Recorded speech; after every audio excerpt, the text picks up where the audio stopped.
thank you. You have a seat, take it. Hello, Wisconsin. From across the bay, hello, Minnesota. Tim, thank you for the introduction. I got to meet his twins and his wife, and no wonder he's here. I tell you what, they're going to keep him here. Look, I'm honored to be with the two best governors in America, in the United States of America today. Governor of Wisconsin, Tony Evers. Tony, stand up. And also the governor of Minnesota, Tim Walz. And thanks to the outstanding senators, Tammy Baldwin of Wisconsin. Tammy, go on. And Amy Klobuchar and Tina Smith from the state of Minnesota.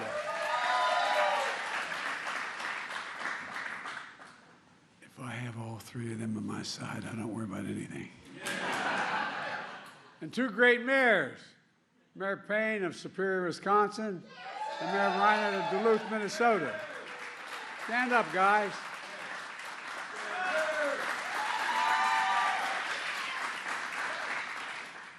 Folks, I'm here today to talk about something that doesn't get enough attention. The progress we're making to invest in America and American workers and American products. To invest in America, that's what we're doing.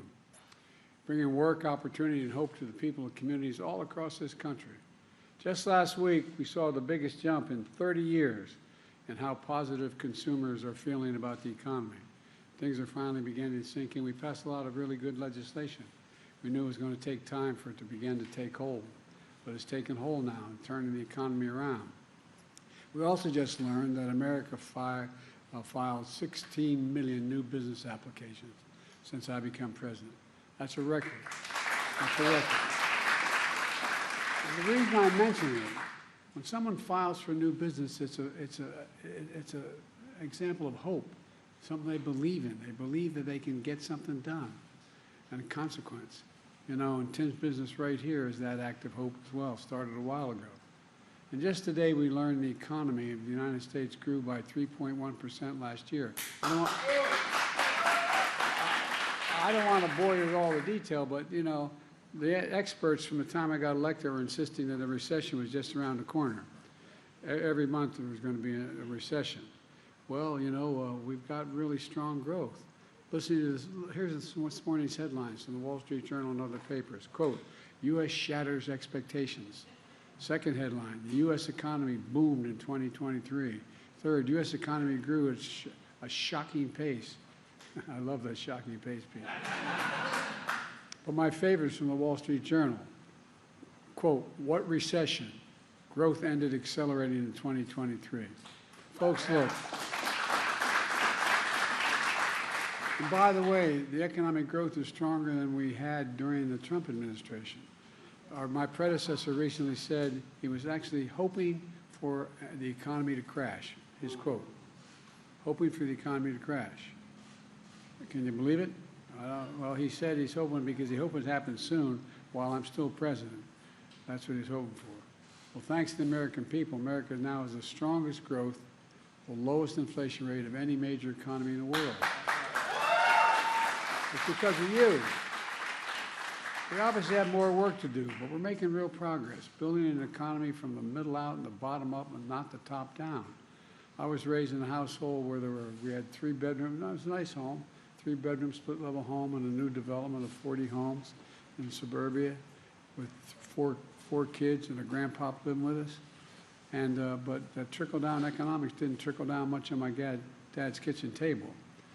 Because when we work from the middle out and the bottom up, the poor have a shot, the middle class does really well, and the wealthy still do well. But everybody gets a shot. We all do well. You know, as the Secretary of Treasury, Janet Yellen, just said today, and I quote, the story of the middle class is not separate from the state of the economy. It's at the heart of it. You went on to say, I mean workers across industries and occupations, from firefighters to nurses to factory workers. That's the middle class. At least that's where I come from. That's what it's all about. So I'm here to announce more progress that shows that we can get big things done in America. We start believing in ourselves again. We start investing in America again. Folks, look, our infrastructure used to be the best in the world. rated the best in the world. But over a period of time, we stopped investing in America. We stopped it. We stopped investing in ourselves. And we slipped. We're now ranked the 13th best infrastructure in the world. The United States of America, number 13 in the world. How in God's name can we have the strongest economy in the world if we don't have the strongest and best infrastructure in the world? It's not possible. So we're determined to turn that around. We were determined to turn that around in a big way. And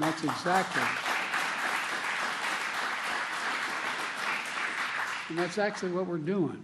2 years ago, I came to Wisconsin, this is almost this very spot, to talk about the historic bipartisan infrastructure law that I signed with the support of your elected officials. The most sweeping investment to rebuild America in American history. We've already invested $6.1 billion in Wisconsin so far. $5.7 billion in Minnesota. 2 years later, I came back to the Black Neck Bridge. I was here 2 years ago. The last time I was here, I came with Tammy, and we're now back this time because we knew this bridge needed a lot of work. Tammy didn't let me forget that either. You know, that bridge opened in 1961, and it connects Minnesota, Wisconsin, you know better than anyone in the world, and over the Lewis Bay. It's a vital link of our nation's economy. Every year, 950,000 trucks use the bridge to carry 3.4 billion tons of goods all the way across America and into Canada. Folks, every day, 33,000 vehicles cross that bridge. The flow of people is so critical to small businesses that rely on it to get customers, employers, goods to their businesses. It's critical. And local businesses like this brewery at the base of the bridge, think what Tim just told us. Tim's family's been here for 4 generations. His great-grandparents moved here from Scandinavia to build a bakery just 4 blocks from here. And as Tim just said, the bridge is critical to his business, his workers, his customers, to the entire local economy. And it's like that in other parts of the country as well. This bridge is also critical to the largest port on the Great Lakes, serving critical industries like forestry, agriculture, clean energy, supporting so many communities. I mean, it really is consequential. But you also know this bridge is in badly corroded condition. It's unsafe for trucks to carry oversized, overweight loads, causing drivers lengthy detours, increasing costs and delays. It's outdated in design. Tight curves have led to higher than average car accident rates, traffic congestion. For decades, people talked about replacing this bridge, but it never got done until today. Until today. I mean, because I'm proud to announce $1 billion from the bipartisan infrastructure law will be used to build this new bridge. A new bridge that will increase capacity for large trucks and oversized loads. A new bridge with a modern design, wider shoulders, smoother on and off ramp. A new bridge with a shared path for pedestrians and cyclists. And I want to credit your governors, and I mean it sincerely, and your state legislators for coming up with the matching money to invest in this bridge. Otherwise, it wouldn't have gotten done with your own funding. This investment is going to make a huge difference. Less traffic, fewer car accidents, faster commutes to your jobs and schools, quicker response times from fire trucks and first responders when every minute counts.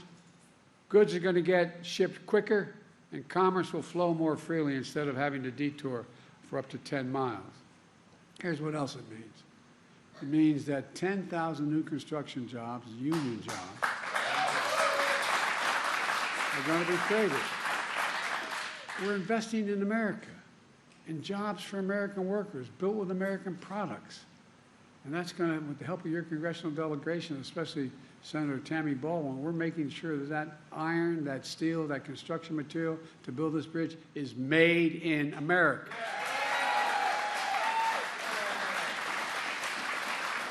And this funding is part of a larger $5 billion investment led by the Department of Transportation for 37 major projects across America, including bridges, highways, ports, airports.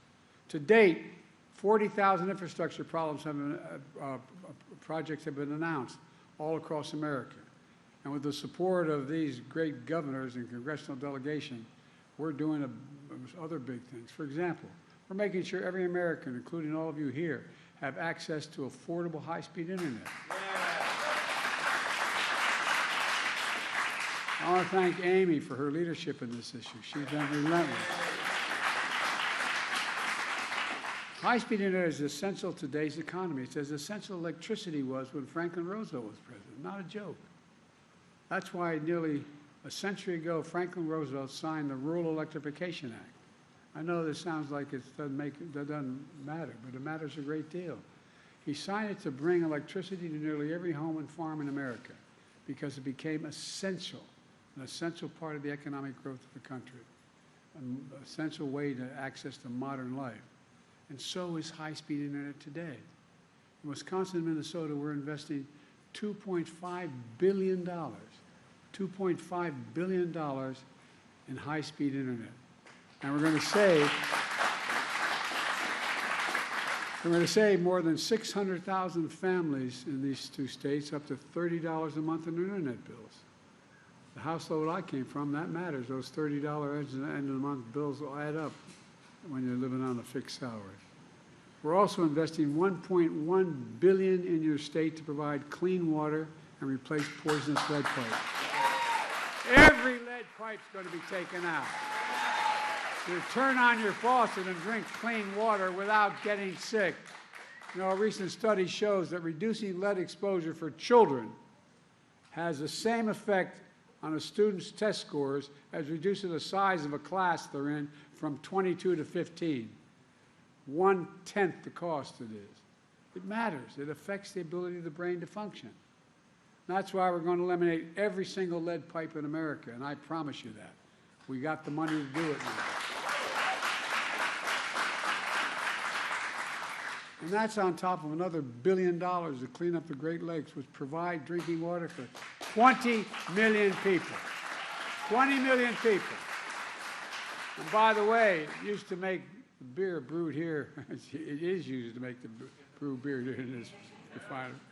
Oh, Earth Rider, thanks for the Great Lakes. I wonder why it's coming. What we're doing in Wisconsin and Minnesota is just one piece of a much bigger story. Look, 14 million new jobs since I became president. 169 new jobs in Wisconsin. 200,000 in Minnesota. Nearly 800,000 new manufacturing jobs nationwide, good-paying jobs. And employment has been the lowest, been below 4% for the longest stretch in 50 years. And it's even lower in Wisconsin and Minnesota, where it stands at 3.3% and 2.9% respectively. That's our economic plan. Invest in America, invest in American products, build in America. That's what we call Bidenomics. My professor, well, I won't get into my professor. Well, look, my predecessor, though, he chose a different course. Trickle-down economics. Cut taxes for the very wealthy and big corporations, increasing the deficit significantly. That's exactly what happened. That's exactly what happened. And the fact is, well, I won't get into it, but I don't want to get going. He stripped good-paying jobs and shipped them overseas. Why? Cheaper labor. Rather than pay you a fair wage, ship it overseas. Lower wage costs, and then import the product, denying Americans jobs. He shrank public investment in infrastructure and education.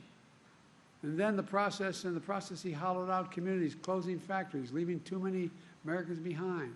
Look, I grew up in neighborhoods, and many of you did, in regions where you had that factory that maybe it only employed 600 people or 800 people, but it was the heartbeat of the community. And all of a sudden, one day, corporation owners decided it was cheaper to send that factory overseas because the labor was cheaper. So closed the factory, sent it overseas, imported the product from overseas, paid more money for it, and they didn't have to pay as much in labor. That's what happened. That's how we began to hollow out American labor, for real, not a joke. You know, anyway, he talked about infrastructure every week for 4 years. He's going to increase the infrastructure week. Well, We have infrastructure year. He didn't get, on my watch, instead of infrastructure week, America's having an infrastructure decade. Yeah. We're rebuilding factories and jobs are coming back to America. For example, you know, when that little computer chip that everybody needs for everything from your watch to your automobile, well, guess what? We invented them. We made them more sophisticated. We used to have 40% of the market, and all of a sudden we have nothing. You know that, and so guess what? I got in a plane and went to South Korea. My staff wondered what the hell I was doing. I talked to the leader of South Korea. I said, you have a thing called Samsung. You make a lot of these computer chips. Come to America. Well, not only they, but a total of $50 billion is coming to America, building factories in America. In America. There's a place just outside of Columbus, Ohio. They call the Field of Dreams. They're building two of these fabs, they call factories. They're like gigantic football fields. And guess what? They hire a whole hell of a lot of people, not only building the facility, but working there. You know what the average salary is? $110,000 a year, and you don't need a college degree to have the job. The Midwest is coming back. And these senators right in front of you here, they delivered it. Amy delivered it. Tammy delivered it. Tina delivered it. I mean it sincerely. And you, the American people, supported it. Now, I worked with some Republicans to get the bipartisan law done, and it got done.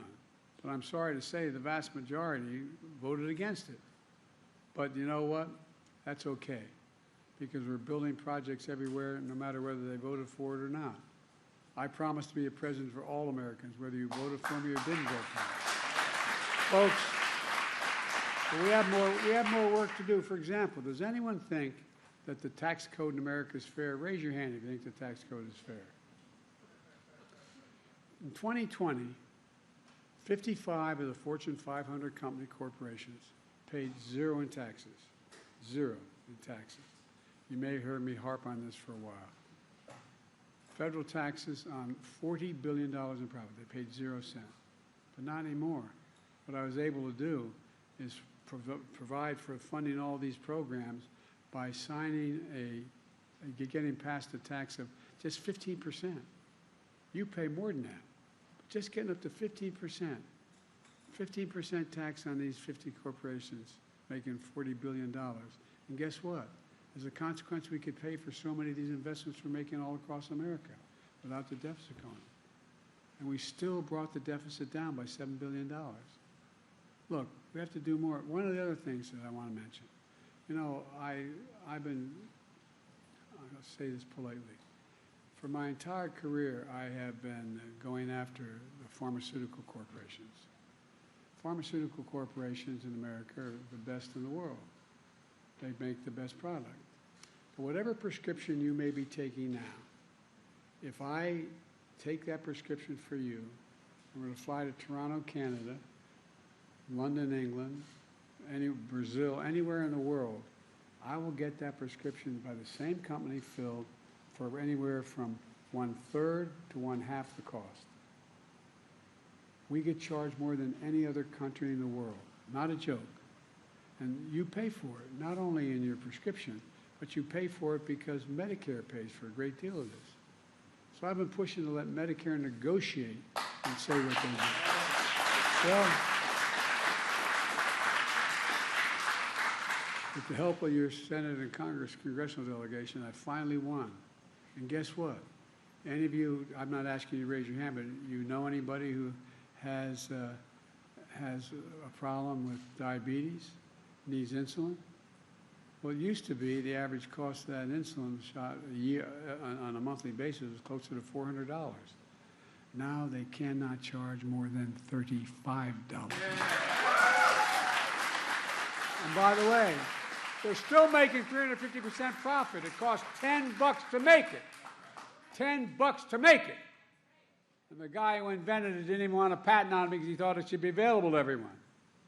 I can take you down the list.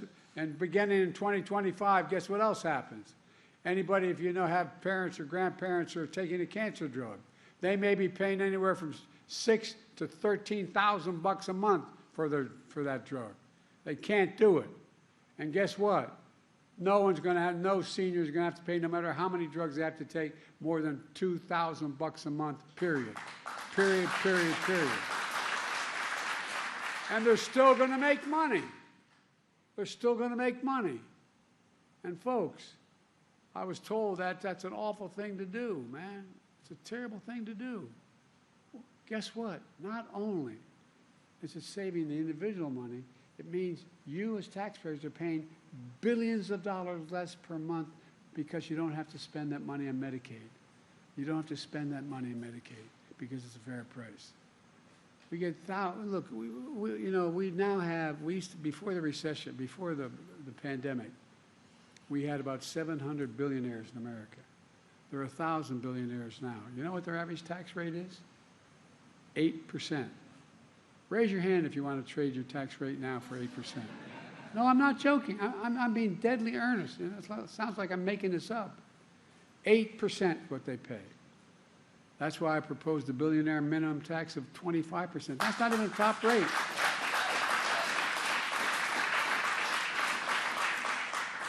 If billionaires and big corporations paid even close to their fair share, we could strengthen Social Security and Medicare, bring down the cost of child care, elder care, working class and middle class people would all be better off, and it wouldn't cost a penny because they make $40 billion would be coming into it.